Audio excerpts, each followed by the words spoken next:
Alhamdulillahirabbil alamin wal 'aqibatu lil muttaqin asyhadu an la ilaha illallah wahdahu la syarika wa asyhadu anna Muhammadan 'abduhu wa rasuluh sallallahu alaihi wa ala alihi wa sahbihi ajma'in. Amma ba'd. Allahumma 'allimna ma yanfa'una wanfa'na bima 'allamtana wa zidna ilma.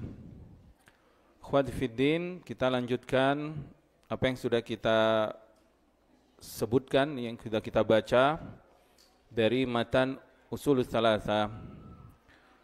Kita masuk pada al-amalu bih wad da'watu ilaihi as-sabru 'alal adza fihi.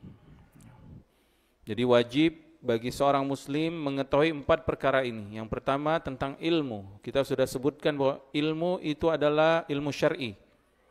Yang dimaksud ilmu syar'i adalah khitabus syar'i, yaitu wahyu Allah. Artinya mempelajari Al-Quran, hadis, dan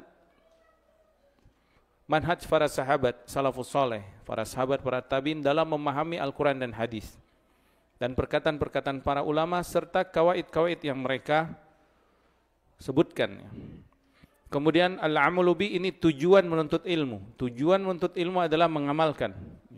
Bukan hanya mengumpulkan pengetahuan, menumpuk-numpuk tulisan, misalkan dalam skripsi, tesis, disertasi, numpuk di perpustakaan ya. Tapi enggak ada yang diamalkan, maka enggak berkah ilmunya, enggak bermanfaat.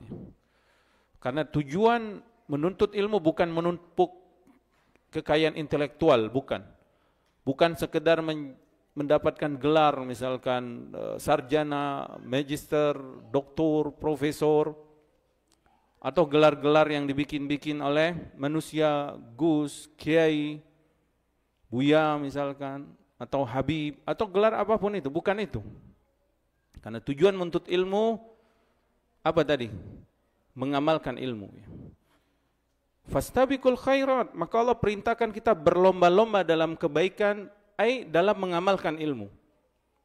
Karena bisa jadi antum nih Pak lebih mulia di sisi Allah daripada pembicara. Kenapa? Karena lebih dahulu mengamalkan ilmunya. Dapat ilmu sedikit, amalin. Dapat ilmu sedikit, amalin. Dan ilmu yang diamalin inilah keberkahan, dan inilah dia balasan yang akan Allah balas baginya atas amal yang dia lakukan. Allah berfirman, man amila salihan min dzakarin aw untha wa huwa mu'min. Allah enggak menyebutkan man alima ilman gitu. Siapa yang mengetahui ilmu, enggak, tapi man amila salihan, siapa yang mengamalkan ilmu. Min dzakarin aw untha, laki-laki atau perempuan, wa huwa mu'min, dan dia beriman, berilmu. Naam, dia berilmu, beriman, tapi ingat dia ngamalin. Falanuhyiyannahu hayatan thayyibah. Pasti Allah akan berikan kehidupan atas orang ini, kehidupan yang thayyibah, kehidupan yang baik. Keluarganya akan jadi sakinah, mawaddah warahmah, anaknya akan jadi anak soleh dan soleha. Allah akan perbaiki hatinya, perbaiki lisannya, perbaiki semuanya. Kehidupan yang baik akan dia dapatkan di dunia, di alam barzah, dan di akhirat kelak. Tapi syaratnya apa tadi? Amilah salihan, mengamalkan ilmu. Ulaika ashabul jannati khalidina fiha. Mereka lah yang istiqomah, yang mengatakan Rabbunallah summa istaqim, ya Allah Rabb kami, kemudian dia istiqomah, tidak ada khauf alaihim walahum yahzanun. Kemudian Allah Subhanahu wa taala menyebutkan orang yang mengatakan innal ladzina qalu rabbunallah summa istaqamu, Allah menyebutkan ulaika ashabul jannati khalidina fiha, mereka ini penghuni surga, kekal di dalam surga, jazaan, sebagai balasan dari Allah, bima kanu, atas apa yang mereka ya'malun, amalkan di dunia. Bukan atas apa yang mereka ketahui, bukan, tapi yang mereka amalkan. Setelah mereka ketahui hukumnya, mereka amalin. Mereka tahu ini halal, mereka laksana. Mereka tahu ini sunnah Nabi, berusaha semaksimal mungkin mereka amalkan. Mereka tahu ini haram, mereka tinggalkan. Mereka tahu ini wajib mereka laksanakan. Itu bima kanu ya'malun. Dan banyak dalil-dalil tentang pentingnya mengamalkan ilmu. Tapi tetap beramal wajib di atas ilmu. Enggak boleh juga kita asal beramal tanpa ilmu. Karena beramal tanpa ilmu, nanti khawatir amalannya rusak, amalannya tidak sesuai petunjuk, amalannya batil, dan amalannya bisa tertolak di sisi Allah Subhanahu wa ta'ala. Wala taqfu ma laisa laka bihi ilmun, kata Allah. Jangan kamu mengamalkan sesuatu yang kamu enggak ada ilmu tentangnya. Inna sam'a wal basar wal fu'ada kullu ulaika kana anhu mas'ula. Surah Al-Isra itu. Karena pendengaran, penglihatan dan hati akan Allah tanya. Kemudian Nabi SAW bersabda, man amila amalan laisa alaihi amruna fahuwa raddun. Hadis yang diriwayatkan Aisyah radhiyallahu ta'ala anhu, riwayat Bukhari dan Muslim. Siapa yang beramal tanpa urusan dari Nabi SAW, tanpa perkara dari Nabi, tanpa contoh dari Nabi, tanpa perintah dari Nabi SAW, maka amalan tersebut akan raddun ay mardud, tertolak. Umar ibn Abdul Aziz rahimahullah ta'ala mengatakan, man abadallaha bighairi ilmin kana yufsidu aktsara mimma yuslih. Siapa yang beribadah kepada Allah tanpa ilmu, kerusakan yang akan didapat lebih banyak daripada kebaikan. Kenapa? Khawatir ketika dia beribadah tanpa ilmu, ibadahnya melenceng dari petunjuk Nabi sallallahu alaihi wasallam. Dulu para sahabat pernah sempat ingin beribadah kepada Allah tanpa ilmu, tanpa petunjuk dari Nabi, tanpa perintah dari Nabi, tanpa contoh dari Nabi. Maka hampir-hampir mereka tersesat akibat ibadah tersebut. Padahal ibadah ini, sebagiannya ingin sholat malam penuh, nggak mau tidur. Sebagiannya ingin berpuasa setahun penuh, nggak mau berbuka. Sebagiannya tidak mau menikah, tabatul, memotong hawa nafsunya, nggak mau menikah karena ingin fokus ibadah kepada Allah Subhanahu wa ta'ala. Maka Nabi menyebutkan, ana asumu wa aftur wa ana tazawwajun nisa, ya. Aku berpuasa, aku berbuka. Aku tidur dan aku bangun qiyamul lail, dan aku menikahi nisa. Faman raghiba an sunnati falaysa minni, atau kama qala Rasulullah sallallahu alaihi wasallam. Siapa yang enggak suka sunnahku ini bukan golonganku. Lihat. Jadi ilmu penting, na'am, penting. Tapi ingat, ilmu ini harus diamalin. Amal penting, na'am penting, tapi ingat, amal ini harus berdasarkan ilmu. Dan inilah Islam yang dibawa oleh Nabi Muhammad SAW dan para sahabatnya, sehingga Allah muliakan mereka di atas semua umat, karena mereka datang dengan ilmu dan dengan amal. Di saat Yahudi memiliki ilmu tentang kitab, tentang agama, tapi enggak mereka amalkan. Di saat Nasrani semangat beribadah, tapi mereka enggak ada ilmu. Maka datanglah Islam dengan sempurna, membawa ilmu dan membawa amal, membawa ilmu dan membawa amal, ya. Maka di sini ditekankan penting untuk mengamalkan ilmu atas ilmu yang sudah kita dapatkan, ya. Kemudian beliau menyebutkan al-ilmu di awal tadi apa? Ma'rifatullah wa ma'rifatu Nabi Muhammad SAW wa ma'rifatu dinil Islam bil adillah. Naam, ilmu yang harus kita pelajari, yang paling urgent, yang paling penting, yang paling utama, ilmu tauhid tentang Allah Subhanahu wa taala. Mengenal Allah dengan nama-nama yang maha indah, sifat-sifatnya yang maha mulia, dan perbuatan-perbuatan Allah yang memiliki hikmah dan juga di atas ilmunya Subhanahu wa taala. Maka ketika tadi kita sebutkan ilmu apa yang harus dipelajari penuntut ilmu, tafsir. Ilmu tafsir yang dia pelajari, pasti yang akan dia pelajari ilmu tentang ma'rifatullah. Karena tafsir dimulai dengan Al-Fatihah. Al-Fatihah isinya ma'rifatullah, tentang tauhid. Kemudian ayat kursi tentang tauhid. Kemudian ayat-ayat Al-Quran, berulang-ulang Allah ulangi tentang nama-nama dan sifatnya, tentang perbuatannya. Dan ditutup dengan Al-Ikhlas, Al-Falaq, An-Nas, itu pun tentang Allah Subhanahu wa ta'ala. Tentang ibadah kepada Allah, tentang ma'rifatullah bi asma'i al-husna wa sifatihi al-ulia. Kemudian ma'rifatu Nabi Muhammad SAW. Ini merupakan juga ilmu wajib bagi seorang muslim mengenal nabinya. Nabi yang Allah utus, Nabi Muhammad SAW. Agar apa? Agar kita mengamalkan Islam dengan benar. Karena rukun Islam itu apa? Syahadatain. Dan di antara syahadatain itu, wa asyhadu anna Muhammadan abduhu wa rasuluh. Maka wajib kita mengenal Nabi Muhammad sallallahu alaihi wasallam, mengenal namanya. Masa orang ingin mengikuti agamanya, mengikuti sunnah tapi enggak tahu namanya? Siapa misalkan Muhammad? sallallahu alaihi wasallam. Tapi insyaallah seluruh kaum muslimin dururi semuanya tahu tentang Nabi Muhammad sallallahu alaihi wasallam. Tapi lebih terperinci tentang keluarganya, tentang anak istrinya, dan juga tentang dakwanya. Maka dengan mengenal beliau sallallahu alaihi wasallam itu akan menambah iman kita dan menambah kecintaan kita kepada beliau sallallahu alaihi wasallam dengan kecintaan yang benar. Bahkan Allah menjadikan satu ayat sebagai ujian buat orang yang beriman. Qul in kuntum tuhibbunallah, kata Allah. Jika kalian mengaku cinta sama Allah, muhibbin, pecinta Allah ya, mengaku mencintai Allah, mahabbatullah, fattabi'uni, katakan Muhammad, ikuti aku. Wajib kita ittiba kepada Nabi Muhammad sallallahu alaihi wasallam. Yuhibbukumullah wa yaghfir lakum dzunubakum. Maka Allah akan mencintai kalian kalau kalian ikuti nabinya, utusannya. Ini sebagai ujian. Kamu kalau ngaku cinta Allah, ikuti sunnah Nabi sallallahu alaihi wasallam. Wallahu ghafurur rahim, dan Allah Maha Pengampun lagi Maha Penyayang. Kemudian ma'rifatu dinil Islam, mengenal agama Allah. Mengenal agama Allah diantaranya mengenal tentang hukum-hukumnya, mengenal tentang ibadahnya, mengenal tentang rukunnya, rukun agamanya, tentang Islam, tentang sholat, zakat, puasa, tentang semua yang berkaitan dengan hukum Allah. Makanya para ulama menyebutkan al-alim, ulama itu ada 3. Ada al-alimu billah, wal-alimu bi ahkamillah. Ada orang yang mengenal Allah dengan nama dan sifatnya, dan dia takut kepada Allah, berharap hanya kepada Allah, bertawakal kepada Allah, dan mengenal hukum-hukum Allah. Inilah ulama Rabbani. Ulama Rabbani yang kita wajib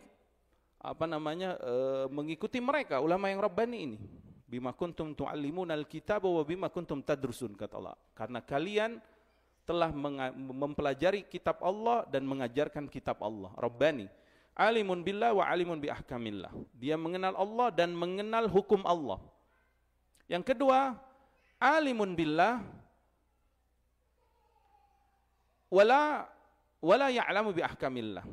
Dia mengenal Allah, dia takut sama Allah, dia bertawakal kepada Allah, dia berharap hanya kepada Allah, tapi dia tidak mengetahui hukum-hukum Allah. Dan ini masih bagus, karena banyak hukum-hukum Allah yang mungkin tidak diketahuinya, tidak dipelajarinya. Dan yang terakhir, alimu bi ahkamillah wala ya'lamu billah. Dia mempelajari fikih, mengetahui agama Allah, mengetahui hukum ini wajib, haram, sunnah, hukum ini haram, hukum ini. Pokoknya dia tahu hukum Allah, tapi dia tidak mengenal Allah. Dia tidak takut sama Allah Subhanahu wa taala, dan ini yang berbahaya, ya.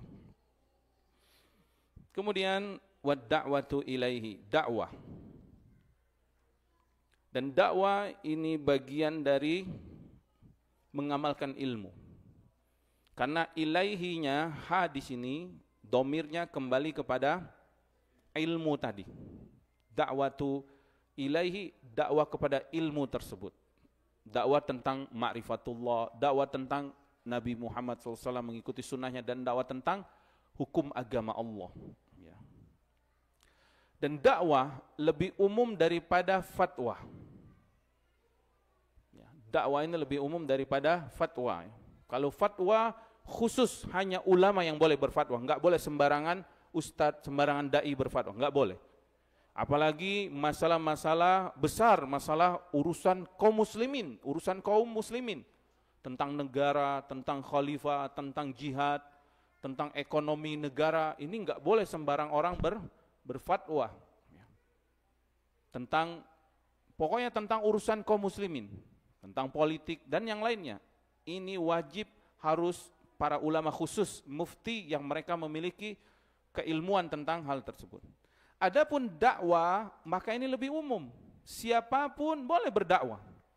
Bahkan kalau dia sudah mengetahui ilmu, wajib dia berdakwah dengan ilmu yang dia miliki, yang dia amalkan.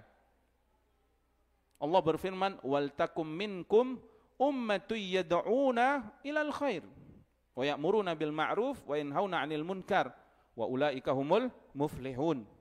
Dan hendaklah di antara kalian ada sekelompok umat yang yad'una ilal khair, yang berdakwah mengajak kepada kebaikan, memerintahkan kepada yang ma'ruf, melarang kepada yang diharamkan.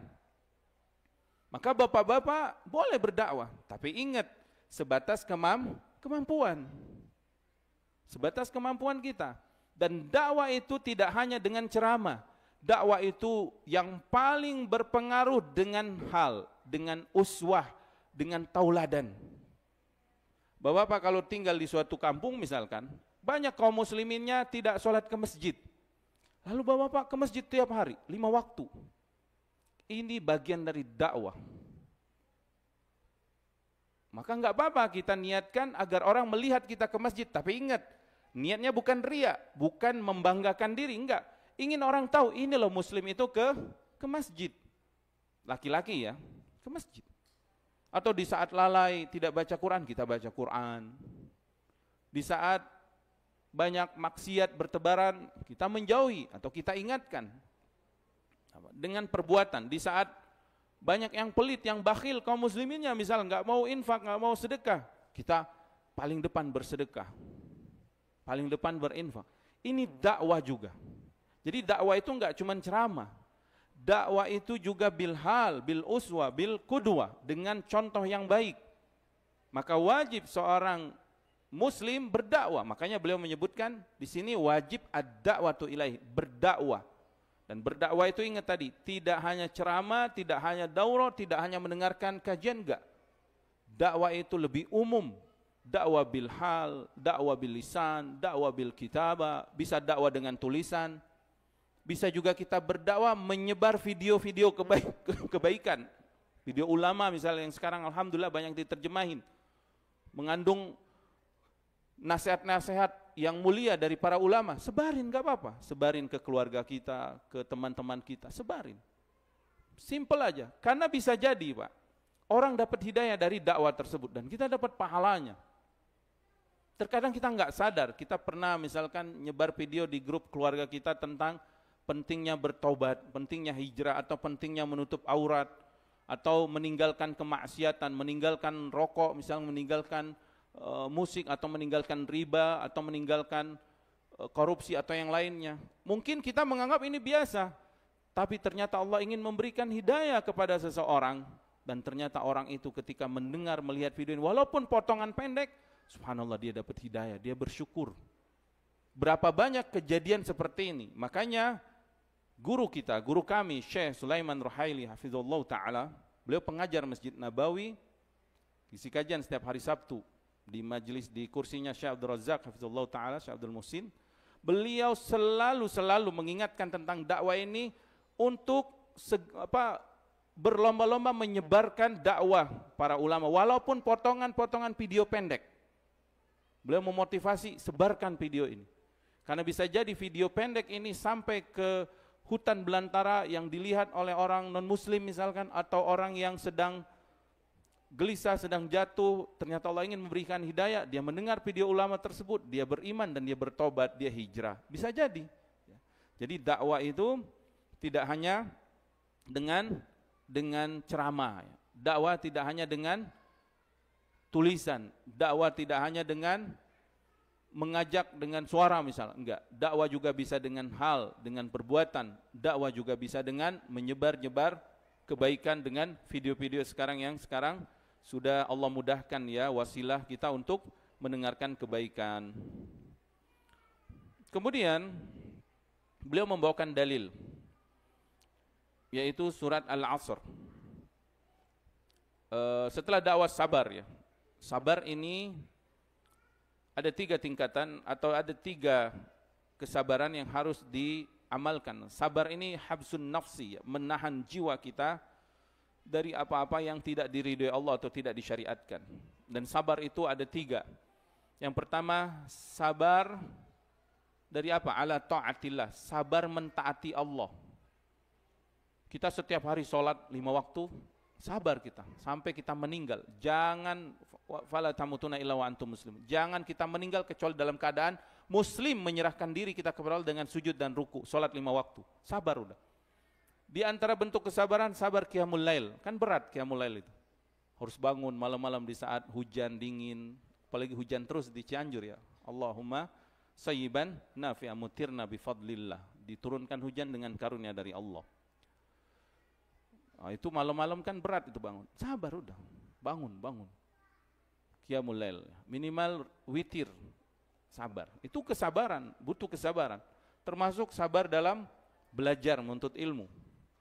Sabar dalam menuntut ilmu. Menuntut ilmu ini wajib sabar kita, karena lumayan butuh pengorbanan yang berat ya. Butuh fokus, pandangan fokus, pendengaran fokus, hati apalagi nih harus fokus kita. Kemudian melihat kitab, melihat tulisan, belum lagi menghafal, mengingatnya, memurojaahnya. Apalagi para penuntut ilmu yang di ma'had misalkan, atau di masjid-masjid, apalagi yang belajar bahasa Arab, dia harus sabar.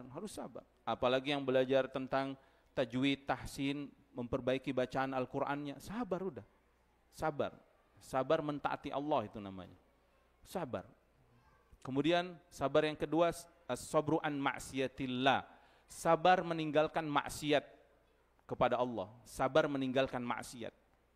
Di saat orang lain terbiasa maksiat, terbiasa memakan yang haram, terbiasa suap menyuap, rishwa itu ya. Apalagi kita yang di pemerintahan misalkan, atau di perusahaan-perusahaan swasta, di sana banyak kezoliman, banyak gor dan lainnya. Maka kita tinggalkan, sabar. Kita dihina, diejek, nanti sok alim kamu, sok ini kamu, wah kiai ini, ustadz ini, segala. Pokoknya dikasih label-label yang jelek. Sabar udah, sabar aja kita. Kemudian yang terakhir, sabar terhadap takdir Allah, termasuk takdir yang buruk. Hilang harta kita, hilang pasangan kita, meninggal dunia, anak kita meninggal, orang tua kita meninggal, harta kita berkurang, atau sakit yang keras, atau takdir-takdir yang lainnya seperti gempa bumi, nasallallahu salam wal afiyah.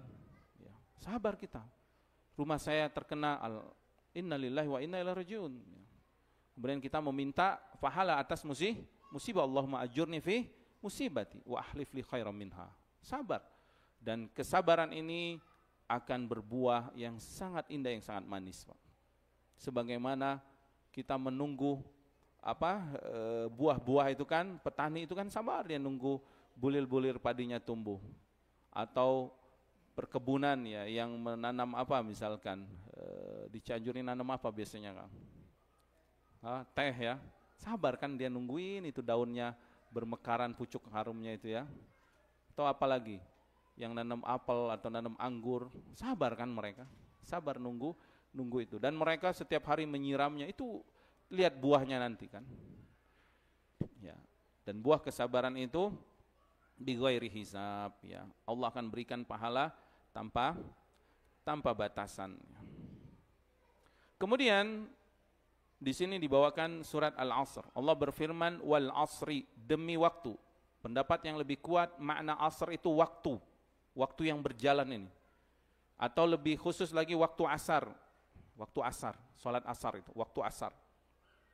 Dan Allah Subhanahu wa taala ketika bersumpah dengan waktu ini menunjukkan syarafil makhluk. Waktu itu kan makhluk yang Allah ciptakan, menunjukkan kemuliaan makhluk ini. Dan ketika Allah bersumpah, maka wajib kita benar-benar memperhatikannya. Ini menunjukkan waktu ini sangat berharga, sangat mahal. Semua kita diberikan Allah waktu ini, enggak ada yang dikurangi. Ya enggak? 24 jam itu aja jam, atau mana jam ini? 24 jam, dari jam 12 sampai jam 12 lagi, atau dari jam 6 sampai ke jam 6 lagi, semua kita sama, enggak ada yang beda. Tua, muda, laki-laki, perempuan, kaya, miskin, kemudian pejabat, rakyat jelata, semua sama Allah berikan waktu yang sama, enggak ada yang beda. Makanya kita berpacu, berlomba memanfaatkan nikmat waktu yang Allah berikan ini. Ya. Maka Allah bersumpah wal asri, demi waktu, demi asar. Kemudian setelah sumpah, Allah menyebutkan jawabul qasamnya, innal insana lafi khusrin. Sungguh kata Allah, al-insan, manusia, semua manusia, alif lam ahdiyah jinsiyah atau alif lam istighraq ini ya, menunjukkan semua tipe manusia, semua jenis manusia. mau laki-laki perempuan, mau orang Arab, mau orang Ajam, mau orang Eropa, mau orang Asia, mau orang tua, orang muda, semuanya Allah menyebutkan la fi khusrin, sungguh berada dalam kerugian. Allah bersumpah, kita manusia berada dalam kerugian. Wal khusr, kalimat rugi itu ya artinya bangkrut, tidak mendapatkan keuntungan, capek dia. Allah sudah kasih modal waktu, ini nggak dimanfaatin waktunya, bangkrut dia, rugi dia. Sebagaimana orang sudah dikasih modal nih, kamu modal usaha 100 juta atau 1 miliar nih buat kamu usaha, nggak dimanfaatkan itu modal usahanya. Yang terjadi apa, Pak? Bangkrut kan, sia-sia, hilang modalnya, capek tenaganya, dan dia nggak dapat apa. Itu disebut dengan rugi di dunia, rugi di dunia. Tapi kerugian di sini, kerugian di akhirat, kerugian di akhirat. Makanya Allah Subhanahu Wa Taala menyebutkan amalan-amalan setelahnya, kecuali al-istisna di sini, pengecualian. Ada 4 amalan supaya kita nggak rugi di dunia ini. Ada 4 amalan supaya waktu kita berkah yang Allah berikan kepada kita semua. Apa 4 amalan ini? Yang pertama, illal ladzina amanu, orang yang beriman. Dan beriman ini, kalimat iman adalah menunjukkan ilmu pada arba'u masail yang disebutkan Syekh di atas tadi. Al ilmu maksudnya iman. Karena iman tanpa ilmu nggak bisa kita beriman. Nggak tahu kita tentang Allah, nggak tahu tentang malaikat, nggak tahu tentang kitab-kitab, nggak tahu tentang rasul-rasul, gimana kita mau beriman? Karena iman itu kan al-iqrar bil qalb, wal iqraru bil lisan, ya, wal qaulu bil lisan, wal a'malu bil jawarih. Kemudian setelah beriman, wa amilus salihat, beramal soleh, beramal dari ilmu, dari iman yang diimaninya. Kita mengimani sholat itu wajib, kita amalkan. Kita imani bahwasanya mencuri itu haram, maka kita tinggalkan. Kita imani tentang puasa Ramadan itu wajib, kita amalkan. Kemudian setelah itu watawasau bil haq, berwasiat, wasiat, saling nasihat menasihat dalam kebenaran, watawasau bis sabr, dan wasiat menwasiati dalam kesabaran. Al haq ini dakwah tadi, dakwah di atas kebenaran. As-sabr ini sabar yang keempat tadi. Jadi setelah beliau menyebutkan 4 perkara penting yang harus diketahui oleh seorang muslim, beliau menyebutkan dalilnya. Ini dalilnya. Wal asri innal insana lafi khusrin illal ladzina amanu wa amilus salihati wa tawassau bil haq wa tawassau bis sabr. Al-istisna, ya, iman, amal soleh, tawassau bil haq, tawassau sabr. Kalau kita perhatikan, Pak, menasehati dalam kesabaran itu bukankah bagian dari amal? Amal soleh kan? Begitu juga saling menasehati dalam kebenaran, bukankah bagian dari amal? Naam, bagian dari amal. Sekarang amal soleh bukankah bagian dari iman? Ya, 4 tadi kan. Siapa yang tidak rugi, Pak? Allah sebutkan dalam surah Al-Asr. Yang pertama, iman. Yang kedua, amal soleh. Yang ketiga, tawassau bil haq. Yang keempat, tawassau bis sabr. Sekarang kalau kita perinci lagi, amal soleh ini bukankah bagian dari iman? Iya, ini keyakinan kita, keyakinan Ahlussunnah wal Jamaah bahwa iman itu qaulun wa amalun.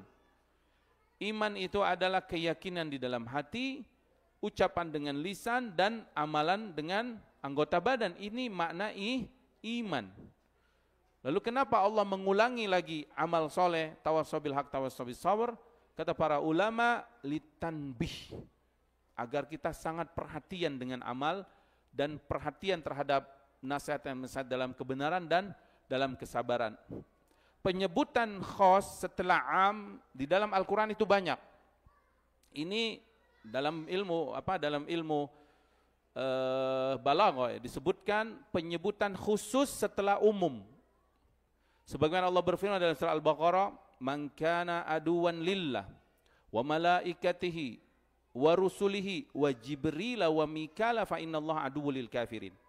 Barang siapa yang memusuhi Allah, memusuhi para malaikatnya dan rasul-rasulnya, padahal rasul-rasul ini juga para malaikat. Kemudian Allah sebutkan wa Jibril wa Mikail dan memusuhi Jibril dan Mikail, padahal sudah disebutkan para malaikat tadi. Jadi lebih khusus lagi, menunjukkan apa? Lebih perhatian lagi terhadap kedua malaikat ini. Ya. Sebagaimana tadi Allah sudah menyebutkan, kecuali orang yang beriman. Kalau hanya cukup mengatakan orang beriman sudah cukup, makna juga beramal soleh. Tapi Allah ulangi, wa amilus salihat. Apa kata para ulama? Menunjukkan kita wajib memperhatikan amalan soleh ini. Naam, iman itu amal soleh. Seperti Allah berfirman dalam surah Al-Baqarah, wa ma kana Allahu liyudhi'a imanakum. Allah tidak menyia-nyiakan iman kalian, maksudnya solat kalian, makna iman itu. Jadi iman itu juga maksudnya amal. Tapi ketika diulangi lagi, ini mengkhususkan lagi penyebutannya, menunjukkan akan tanbih, ya, perhatian kita yang lebih lagi terhadap amal ini, dan perhatian lagi yang lebih kepada tawasobil haq dan tawasobil sabr, atau dakwah, atau saling amar ma'ruf nahi munkar, atau nasihat menasihati kebenaran dan kesabaran, ya. Taib, kemudian beliau membawakan perkataan Al-Imam Syafi'i rahimallahu ta'ala, salah satu imam yang 4, yang beliau lahir tahun berapa Imam Syafi'i, Pak? 150 Hijriah, berarti abad kedua Hijriah. Beliau lahir di saat Imam Abu Hanifah rahimahullah wafatnya. Imam Abu Hanifah wafat, Imam Syafi'i lahir rahimahullah ta'ala. Kemudian apa kata Imam Syafi'i rahimahullah ta'ala? Lauma anzalallahu hujjatan. Seandainya Allah tidak menurunkan hujjah ala khalqihi, atas makhluknya, ila hadhihi surah, melainkan surat Al-Asr ini, lakafathum, sungguh surat ini mencukupkan bagi mereka.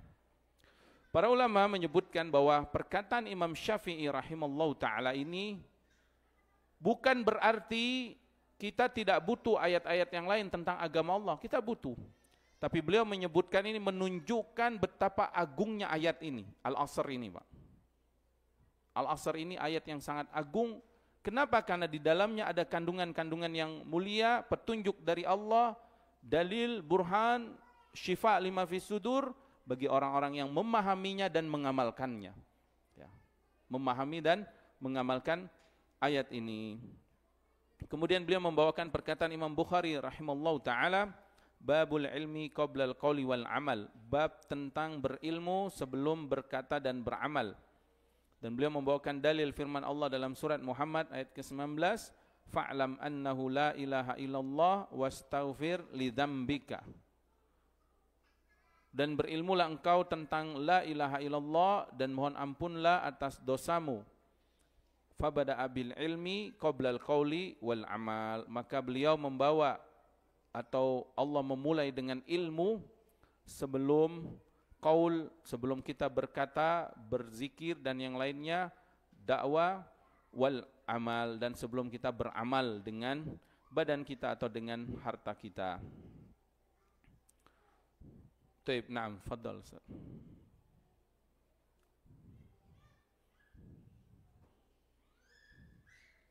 Qala al-muallif rahimahullahu ta'ala, i'lam rahimakallah annahu yajibu ala kulli muslimin wa muslimah ta'allumu thalathi hadhihi al-masail wal 'amalu bihin. Al-ula anna Allah khalaqana wa razaqana wa lam yatrukna hamalan bal arsala ilaina rasulan faman ata'ahu dakhala al-jannah wa man 'asahu dakhala an-nar. Wad dalilu qawluhu ta'ala inna arsalna ilaikum rasulan syahidan 'alaikum kama arsalna ila fir'auna rasula fa'asa fir'aun rasula fa'akhadnahu akhdan wabila. Ats-tsaniyah anna Allah la yarda an yushraka ma'ahu ahadun fi ibadatihi la malakun muqarrabun wa la nabiyyun mursalun. Wad dalilu qawluhu ta'ala wa annal masajida lillahi fala tad'u ma'allahi ahada. Baik, barakallahu fikum. Ats-tsalitsah, satu lagi. Ats-tsalitsah anna man ata'a rasula wa wahhada Allah la yajuzu lahu mu'alatu man hadda Allah wa rasulah walau kana aqraba qaribin.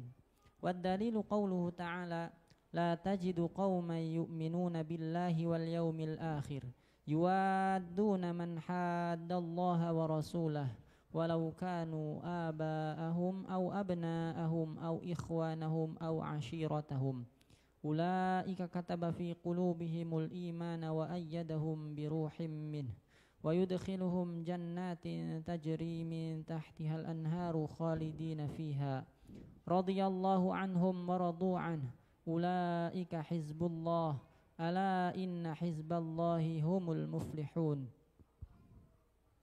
Barakallahu fikum. Kemudian ini mukaddimah yang kedua. Tadi yang pertama mukaddimah yang pertama ya. Tentang apa Pak mukaddimah pertama? Tentang ilmu ya dan amal. Arba'u masail yajibu alaina ta'allumu arba'i masail. Al-ilmu wa huwa ma'rifatullah wa ma'rifatuddin Nabi Muhammad SAW wa ma'rifatuddin al-Islam bil adillah wal amalu bihi wad da'watu ilaihi was sabru ala al-ada fihi. Kemudian wal dalil qaulullah ta'ala wal asri innal insana lafi khusrin illa alladzina amanu wa 'amilus solihati wa tawassaw bil haqq wa tawassaw bis sabr. Kemudian membawa perkataan Imam Syafi'i rahimallahu taala. Kemudian setelah itu membawa perkataan Imam Bukhari rahimallahu taala. Kemudian membawakan dalil fa'lam annahu la ilaha illallah wastaghfir li dzambika. Kemudian menyebutkan fabada'a bil ilmi qabla al qauli wal amal. Ini muqaddimah yang pertama. Kemudian muqaddimah yang kedua, ini tentang perkara yang penting juga Pak, tentang tauhid. Mengetahui 3 perkara penting dalam ajaran agama kita. Yang pertama tentang tauhid rububiyah dan mentaati Rasul, dan termasuk di dalamnya asma wa sifat. Beliau mengatakan ilam rahimakallah, sudah kita sebutkan maknanya tadi, annahu yajibu ala kulli muslimin wa muslima, wajibnya juga kita sudah ketahui, wajib aini ini artinya setiap muslim harus tahu. Ta'allumu thalatha hadhil masail, mengetahui 3 perkara agama kita ini. Apa saja itu? Yang pertama, annallaha khalaqana wa razaqana. Allah lah pencipta kita, Allah lah yang memberikan rezeki kepada kita. Ini iman. Iman kepada Allah tentang perbuatan Allah. Sehingga kita enggak bingung siapa sih pencipta alam semesta ini? Allah, Al-Khaliq. Ada asma Allah di sana, Al-Khaliq. Kemudian Allah yang memberikan rezeki, wa razaqana, Ar-Razik, Ar-Razik atau Ar-Razzaq, Dzul Quwwatil Matin. Pemberi rezeki kita Allah Subhanahu wa taala. Nahnu narzuqukum wa iyyahum, kata Allah. Wala taqtulu auladakum min imlaq. Jangan kamu bunuh anakmu karena takut miskin. Allah menjamin rezeki kalian dan menjamin rezeki anak kalian. Nenek kita, kakek kita, atau kakek-kakek buyut kita nggak pernah kepikiran rezeki buat kita kan? Nggak pernah mereka menyiapkan ini buat kamu nih dapat rezeki dari ditanggung rezeki kamu oleh kakek buyut kamu yang keberang. Enggak ada, mereka enggak tahu. Tapi lihat, kita dapat rezeki dari Allah. Allah Ar-Razik. Ini iman, ini meyakini tentang rububiyah Allah. Rububiyah Allah artinya perbuatan Allah. Ifradullah bi af'alillah. Mengesahkan Allah dengan perbuatannya. Maksudnya apa? Meyakini hanya Allah yang melakukan itu, yang melakukan perbuatan itu. Yaitu mencipta, menurunkan rezeki, termasuk menurunkan hujan, menahan hujan, menghidupkan, mematikan. Ini berkaitan dengan perbuatan Allah yang para ulama menyebutnya dengan rububiyah.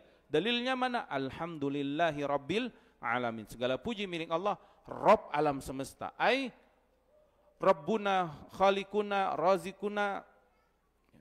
Dia yang al-mumit al-muhyi wal mumit. Dia yang yang memberikan kerajaan, ya. Malikal mulki, tu'til mulka man tasha wa tanzi'ul mulka mimman tasha wa tu'izzu man tasha wa tudhillu man tasha biyadikal khair innaka ala kulli syai'in qadir, ya.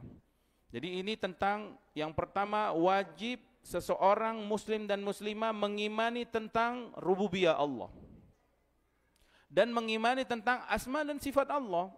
Karena perbuatan Allah Subhanahu wa ta'ala itu Allah sebutkan nama-namanya. Nama-nama Allah terkandung di dalamnya sifat Allah dan perbuatannya. Ar-Razik dari Asmaul Husna, Ar-Razzaq. Allah berfirman, "Wa ma khalaqtul jinna wal insa illa liya'budun. Ma nuridu minkum an yut'imun." Ya. La apa? Ma uridu minkum an yut'imun. ma uridu minkum min rizkin. Terus wa ma uridu an yut'imun innallahu war-razzaqu dzul quwwatil matin. Surat Az-Zariyat 56, 57, 58. Allah mengabarkan, ma uridu minkum min rizkin. Aku enggak butuh rezeki kalian. Wa ma uridu an yut'imun. Aku juga enggak butuh dikasih makan. Innallahu war-razzaqu dzul quwwatil matin. Justru Allah lah yang Maha Razzaq, pemberi rezeki, pemilik kekuatan yang sangat kokoh. Jadi alhamdulillah ibadah kita itu enggak ada mengeluarkan harta kita untuk Allah dengan dibuang-buang hartanya misalkan dengan sesajen atau disembahkan buat gunung, buat batu, buat pohon-pohon, enggak ada. Bahkan dilarang kita membuang harta, itu disebut dengan mubazir. Adapun ibadah kita dengan harta itu yang bisa dinikmati diri kita dan orang lain. Contoh ibadah dengan harta yang bisa kita nikmati apa Pak? Haji dan umroh. Itu kan yang menikmati siapa? Kita juga bepergian. Dan dinikmati orang lain. Contoh ibadah harta dengan nafkah kepada anak istri, itu wajib itu ibadah. Dinikmati oleh anak istri kan. Contohnya lagi apa? Zakat infak kita kepada anak yatim, orang miskin misalkan, fisabilillah, atau kerabat yang fakir.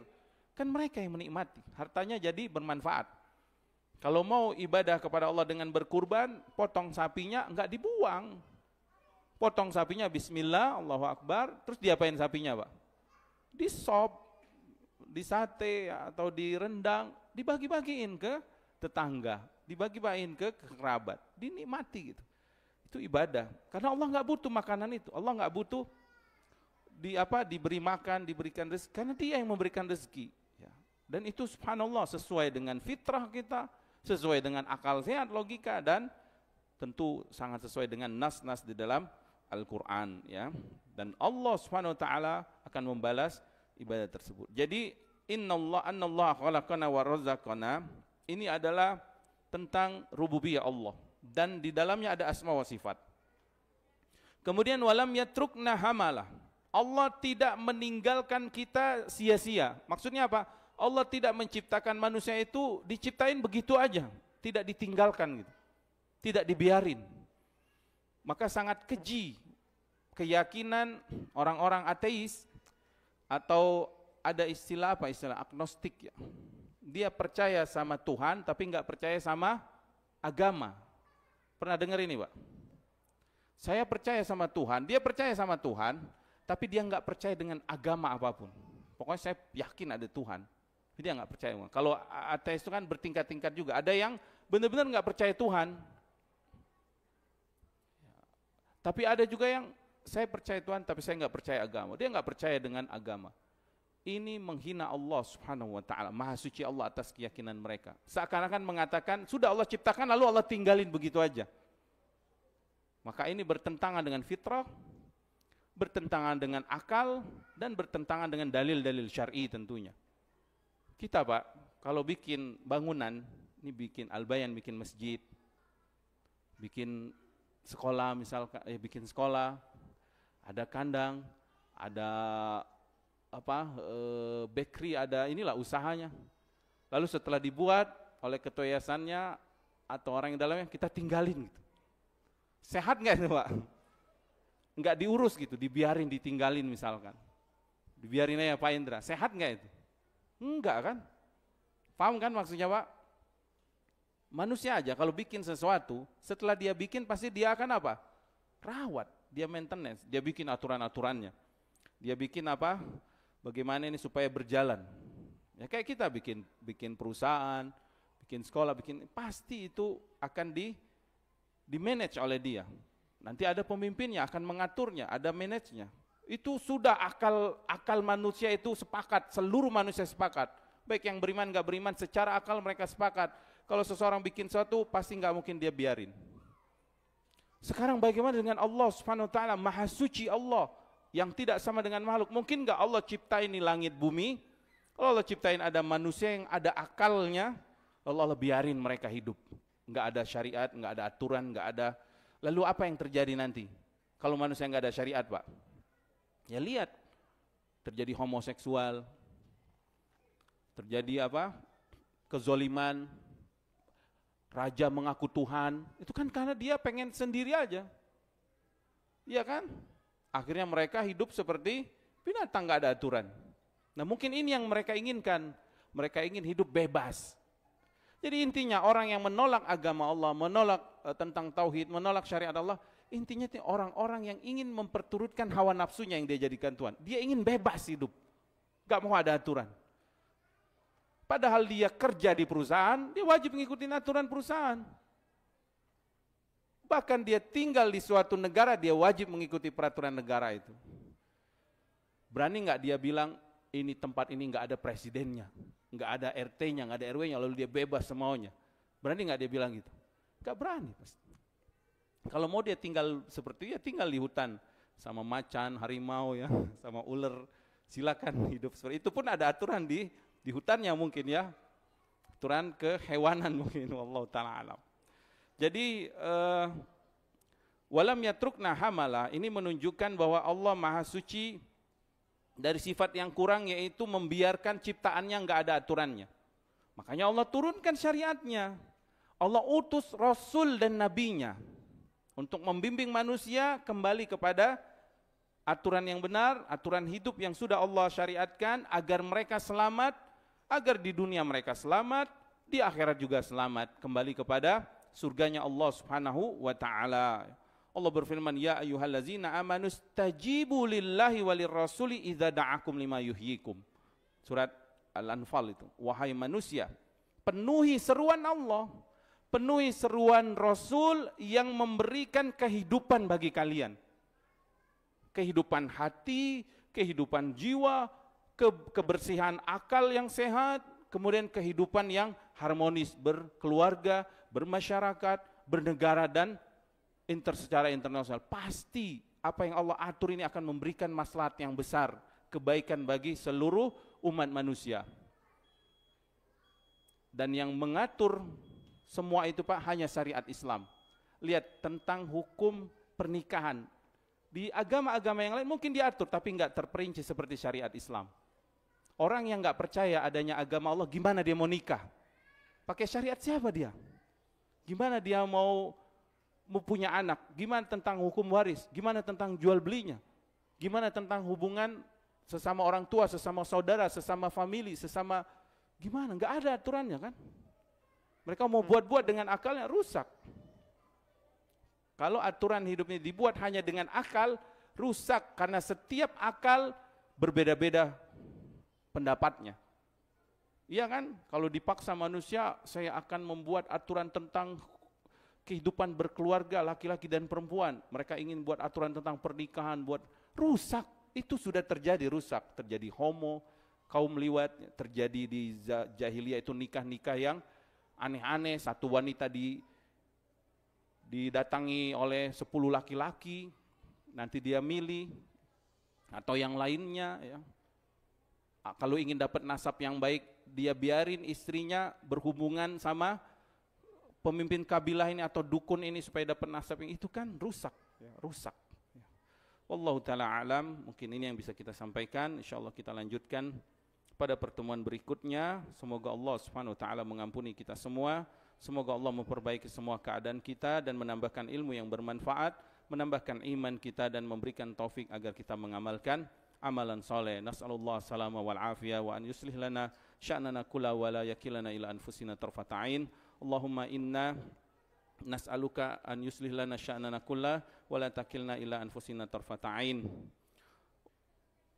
Subhanakallahumma bihamdika asyhadu an la ilaha illa anta astaghfiruka wa atubu ilaik. Wa sallallahu ala nabiyina Muhammadin wa ala alihi wa sahbihi wasallam. Wa akhiru da'wana alhamdulillahi rabbil alamin. Assalamualaikum warahmatullahi wabarakatuh.